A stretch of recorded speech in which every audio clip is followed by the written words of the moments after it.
موت کے وقت ہماری زبان عنہ کا وصال ہوا تو آپ نے وصیت فرمائی تھی کہ میرا جنازہ رات کو لے کر جانا تاکہ لوگوں کو یہ بھی معلوم نہ ہو کہ فاطمہ کا قد کتنا تھا۔ تو حضرت ابو ذر غفاری رضی اللہ تعالیٰ عنہ نے کہا کہ اے قبر، تجھے پتہ نہیں کہ تجھ میں کون ہے؟ یہ رسول خدا کی پیاری بیٹی ہے، یہ وہ بیٹی ہے کہ جس کے استقبال کے لیے خدا کے حبیب کھڑے ہو جایا کرتے تھے۔ یہ حضرت علی مرتضیٰ رضی اللہ تعالیٰ عنہ کی بیوی ہے۔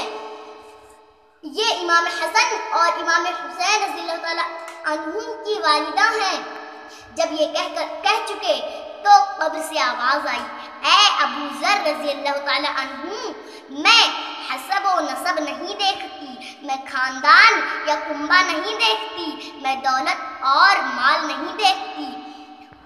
میں حکومت اور سلطانی نہیں دیکھتی، بلکہ میں تو یہ دیکھتی ہوں کہ اس نے عمل کیسے کیے ہیں۔ اگر عمل اچھے کر کے آتا ہے تو میں خوشبوؤں سے اور مہکتی ہواؤں سے اس کا استقبال کرتی ہوں، اور اگر برے اعمال کر کے کوئی آتا ہے تو سانپوں اور بچھوؤں سے اس کا استقبال کرتی ہوں۔ اے ابو ذر رضی اللہ تعالیٰ عنہ، میں حضور اکرم صلی اللہ علیہ وسلم کی پیاری بیٹی فاطمہ زہرا رضی اللہ تعالیٰ عنہ کا خوشبوؤں سے استقبال کرتی ہوں۔ مرحبا مرحبا امت کے غمخوار کی عابدہ ظاہرہ بیٹی تشریف لائی۔ سرکار دو عالم صلی اللہ علیہ وسلم نے فرمایا کہ اے میرے صحابہ، جب قبر میں کوئی انسان جاتا ہے تو اگر نیک ہے تو اس کی قبر جنت کا باغیچہ بن جاتی ہے اور حد نظر تک کھل جاتی ہے، اور اگر بد ہے تو قبر اسے ایسے دباتی ہے کہ اس کی ادھر کی پسلیاں ادھر ہو جاتی ہیں اور ادھر کی پسلیاں ادھر ہو جاتی ہیں۔ جب کوئی نیک انسان قبر میں جاتا ہے تو حساب کتاب کے فرشتے آتے ہیں، سوال جواب کرتے ہیں، اس کی طرف سے نماز جواب دیتی ہے کہ مجھے قائم کرنے والا آج اپنے اللہ کو بھول نہیں گیا۔ روزہ آواز دیتا ہے کہ گرمیوں میں بھوکا پیاسا رہا، کس کا حکم تھا؟ اس کا حکم تھا اس کا کہ جس کا سوال پوچھ رہے ہو۔ ایسے ہی حج، زکوٰۃ اور روزہ جواب دیتے ہیں، علم اور عمل اس کے عذاب کے راستے کی رکاوٹ بن جاتے ہیں اور اسے عذاب سے بچا لیتے ہیں۔ جس نے کبھی نماز ہی نہیں پڑھی، روزہ بھی رکھا ہی نہیں، زکوٰۃ دیتے ہوئے اسے دکھ ہوا، صاحب نصاب تھا اور حج نہیں کیا، تو عذاب اس پر مسلط ہو جائے گا۔ اس لیے ذرا سوچو کہ قبر میں جانے سے پہلے کچھ کر لیں، اگر نہ کچھ کیا تو قبر تجھے پیس دے گی، تیری آہ و بکا کوئی نہ سن سکے گا، تجھے قبر میں اکیلا چھوڑ کر سنگی ساتھی بہن بھائی واپس آ جائیں گے، پھر معلوم ہوگا کہ کاش میں نیک اعمال کر لیتی اور آج قبر میں جانا آسان ہو جاتا۔ جب جان نکلنے کا وقت آتا ہے اس وقت انسان کی حالت ایسی ہوتی ہے جیسے کوئی گہرے سمندر میں ڈوب رہا ہے اور اوپر آنے کے لیے ہاتھ پیر مار رہا ہو۔ وہ نزا کا وقت ہوتا ہے۔ سرکار مدینہ صلی اللہ علیہ وسلم نے فرمایا، جب بندے کی جان نکلتی ہے تو یوں محسوس ہوتا ہے کہ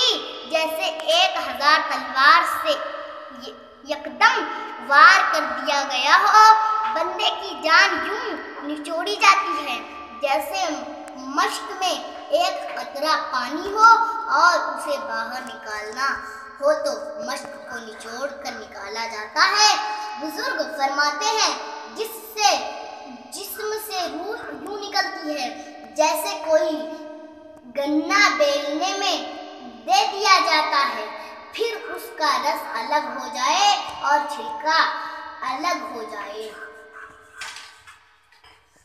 اس وقت ہمارا فرض ہے کہ اسے کلمہ طیبہ پڑھنے کے لیے کہیں اور کلمہ طیبہ اونچی آواز سے پڑھیں تاکہ وہ سن لے اور اس کی زبان پر کلمہ طیبہ جاری ہو جائے اور اس کی جان آسانی سے نکل جائے، کیونکہ حضور اللہ علیہ وسلم نے فرمایا اے میرے صحابہ سنو جس کا آخری کلمہ لا الہ الا اللہ محمد رسول اللہ صلی اللہ علیہ وسلم ہوگا صبح صادق وقت سہانا نور کے بادل چھائے صبح صادق وقت سہانا نور کے بادل چھائے نور کے